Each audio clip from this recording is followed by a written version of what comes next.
Alright, so I just finished a playthrough of Life is Strange Double Exposure, and I was thinking, I enjoyed how the Gotham Knights video went, I enjoyed working on that, and I figured we'd do it again here with Life is Strange. We'll keep the spoilers out of it for now, but I think we're going to try to do a little spoiler-free review thing. If this goes well, we'll do it with other games that I've played, in the past and in the future. So let's go ahead and get started by summarizing the plot. 10 years after the events of the first Life is Strange game, Max Caulfield becomes a photographer at Caledon University in Lakeport, Vermont. She befriends a poet named Safi, a vibrant and enigmatic student. However, this doesn't last long because Max finds Safi dead, shot by an unknown assailant. Shaken by losing another friend, Max falls into despair.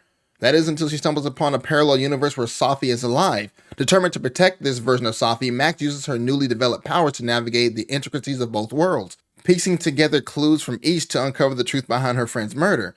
As she dives deeper into the secrets of the students and other faculty members, she begins to reveal a web of corruption and deceit. The ending of this was okay. I will admit it was a little anticlimactic, but I overall enjoyed the story. I won't spoil the ending, but I have a theory about the next game and that I'll talk about later. For now, let's talk briefly about the gameplay. There's nothing really groundbreaking about it. If you played previous Life is Strange games or any Telltale games, then you pretty much know how these games play. The main difference is, of course, Max's abilities. While it's assumed she still has her rewind power, she no longer remembers how to use them. But now she has the ability to shift between two parallel universes, something that was possibly triggered due to the stress she was experiencing with Safi's death. With this new power, she's able to go between different universes and observe events going on between them. For example, if you're picking your nose in a universe where Safi is dead, Max can see you doing it while standing in the universe where Safi is alive. It's a very nice mechanic that made a few puzzles fun to figure out. She also has the ability to teleport one object from the dead world into the living world and vice versa. Unfortunately, it's kind of forgotten about. It's only been used as a plot piece and she only does it twice during the entire game. Another clue that she still has her old rewind powers is that she used one of the powers that she used in the first game where she looks into an image and teleports herself to that moment in time. She did it in the first game to save Chloe's father from being killed in that car accident. Max only does it once, and when she tries to do it again, she's unable to, implying that because she hasn't used these powers in 10 years, it's extremely stressful on her body. But I don't think her old powers are gone forever. These new shift abilities are like a transformation upon powers that she already had. So it's not like that she lost the ability to use the old ones. Right now, she just doesn't know how to. Now, Max meets some very interesting characters in this story, and I believe most of them are pretty well written. Moses Murphy and Vin Lang being some of my favorites. Amanda Thomas, while not a part of the main group involved with the plot, was still written with care. And while I can admit that, I have to say I really didn't like her as a possible love interest for Max. I'm still Team Chloe. And I am not very happy with how they handled her in Double Exposure. In this game, Chloe and Max broke up, and according to social media, she's either good friends with or is in a relationship with Victoria Chase, who somehow survived Acadia Bay's destruction. I won't go off on a tangent about it, but the reason given was that while Chloe wanted to move forward with her life, Max wanted to stay in the past. This doesn't make any sense considering if you choose Chloe in the first game like I did, the town is destroyed and Double Exposure implies that Max and Chloe spent time traveling on the road. Now, of course, something could have happened to them between the ending of the first game and before this game started. If that's the case, I think it would have been better to leave the reasoning ambiguous rather than make Chloe look like a dickhead, but that's just me. Now, Safi was a pretty nice character at the start of the game, but once you meet the Safi in the living world, she kind of starts to show off a bit of she's a sociopath, honestly. I won't say any more than that, but some of the choices she made in the game were a little off-putting sometimes. Now, one big complaint about this game that was running through social media before it even came out was that the writing for this game seemed woke. What the hell is even that? To me, it's a term dickheads use to describe things they don't like without risking sounding like a bigot.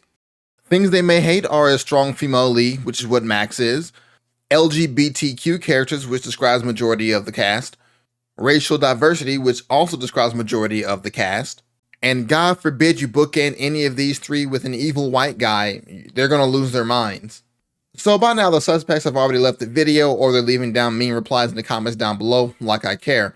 As far as the writing is concerned for the characters and the plot, it's fine. There is no wokeness going on. I don't really believe in the term. However, I do believe that some devs will decide to push agendas in their games. This is not one of those times. This is not a Dustborn situation, so we'll just leave it at that. Let's move on to talk about some of the little things that made this game shine for me. Now, of course, Deck 9 is the developer, and they have done a tremendous job improving the graphical fidelity of the game after taking over the franchise. I figured after True Colors they had peaked when it comes to that, but they proved me wrong. Some of their facial animations for the characters were outstanding. They weren't as good as L.A. Noire, but let's be honest, Rockstar was decades ahead of their time when that game came out. As always, the music in Life is Strange games are very good. However, this is the first game where the music was done in-house, so I didn't have to worry about getting copyright struck by YouTube when I did these Let's Plays. And the game gives you time to enjoy these songs. Whenever you hear one kick off, there's usually a spot where where Max can sit down and reflect on the current events. Another small detail I wanted to talk about real quick was the email and social media stuff they have going on in the game. They could have easily just not done this, but every time Max takes a picture, there's something going on in social media with her, her friend, and even Chloe. I kind of like that detail. Despite me hating Gotham Knights, I enjoyed like the little email system they had. Stuff like this in games is pretty nice. Last thing I want to touch on is the future of the next game. Now, at the very end of it, they told us that Max will return. Now, what I'm going to say next is a bit of a spoiler, so if you don't want to hear any kind of spoiler because you want to play this game, leave the video now. Leave your comments and thoughts about the video down below, and I'll see you in the next one. For those that do want to hear this, here we go.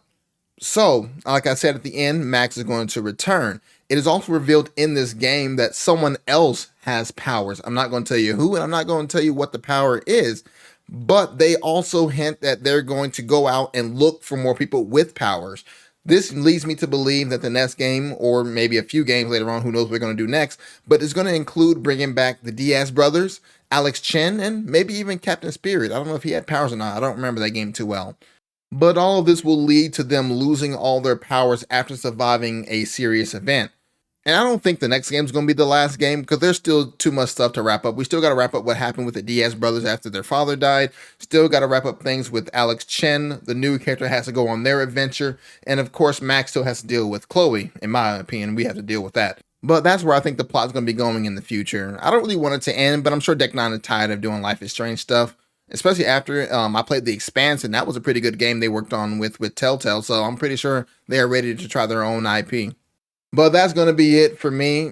Overall, I enjoyed this game, and I'm likely going to replay it again sometime in the future.